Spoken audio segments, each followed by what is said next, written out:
Hi everybody, and welcome back to my channel.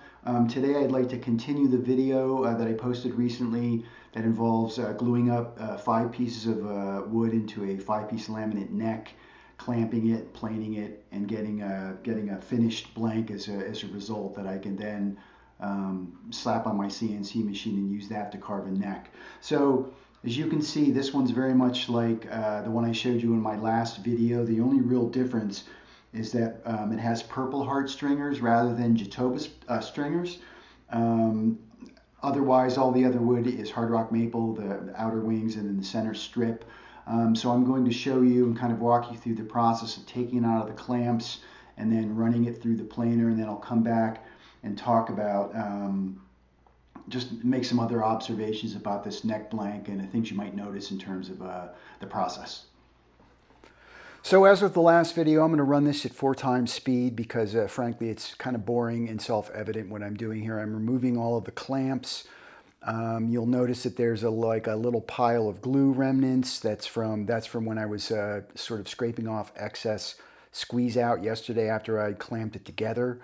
I'm hoping that's going to save me some time for the next step in the operation, which is going to be getting out the card scraper, scraping off any remaining excess glue and squeeze out, and getting a nice flat kind of reference surface so that I can run this through the planer. So here, as you can see, I have the card scraper going. For the most part, this is pretty easy. There wasn't too much residue, glue residue. However, at one of the ends, the right end that you're seeing, there was kind of a high spot where the one of the purple heart stringers was sitting fairly proud of the rest of the workpiece. And so that was the one that I had to really kind of focus on. And at some point, so like right now, I'm grabbing kind of just one of these shelf boards covered in melamine, and I'm using that because it's flat to test whether there's any kind of like abnormality, or if I need to scrape some more wood away to get this thing to be perfectly flat. Turns out there was quite a bit of wood I needed to scrape. And here I'm testing it. I'm just rocking the piece. If I feel it rocking, I know I still have a high spot, so now I'm going after that. So the goal here is I want this workpiece to lay perfectly flat on this reference board, because once it does, I know I can sort of shoot it through the planer without having any kind of weird wiggle or warp that's going to translate to the side that I'm planing. I want that piece of wood flat against the bed of the planer. And speaking of which, here's the planer now. It's a DeWalt 735. It's a good planer, affordable. I think you can still get them for like $600, $650 on sale. I have it sitting on a Wen planer stand with those really nice extendable roller supports to prevent snipe and other issues. Because I dimension my wood pretty close to where it needs to be for its final dimension, like maybe within 5 or 6 millimeters, I can afford to make really kind of shallow, small passes. And that's what I do. I usually set it to take off like maybe a 1/16 of an inch per pass. On occasion, I'll even go down to a 32nd per pass, because I'd like to get the smoothest result rather than trying to take off too much at once and risk tear out.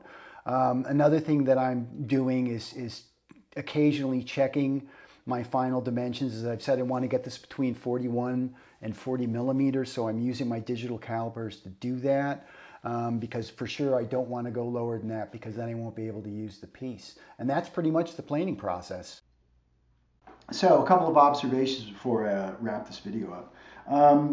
Some of you can probably see some like slight imperfections in the top surface of this workpiece. This, for example, this little line is probably a burn from when the cutter head and the planer kind of just bit into the wood too much.